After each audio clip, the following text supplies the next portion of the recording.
rahmet ayı elveda. La ilahe illallah, la ilahe illallah, la ilahe illallah, la ilahe illallah.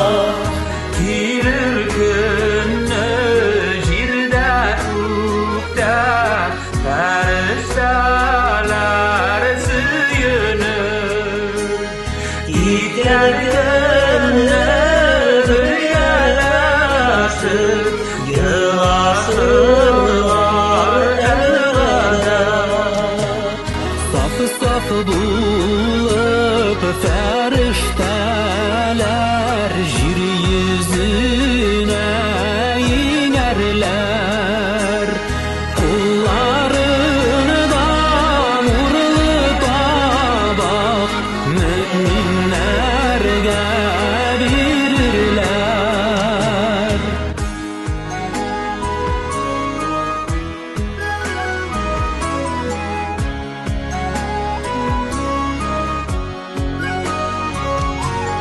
Şuşu ayda Kur'an ingen, nurlaşıp alemde. İzgi işler hoca bulur, bütün yaman amelge.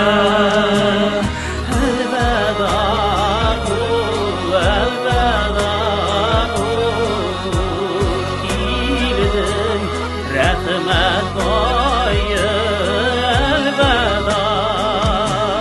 La ilahe illallah, la ilahe illallah, la ilahe illallah, la ilahe illallah.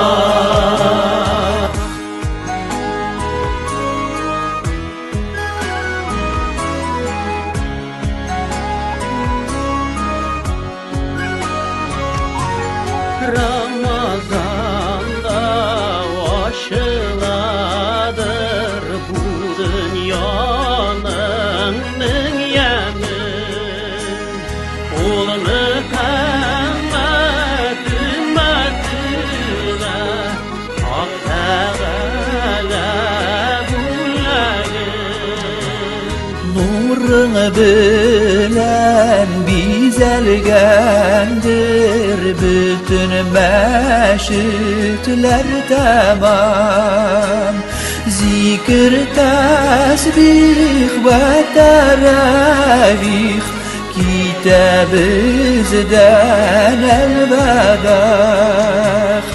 Elveda, elveda, hoş geldin rahmet ayı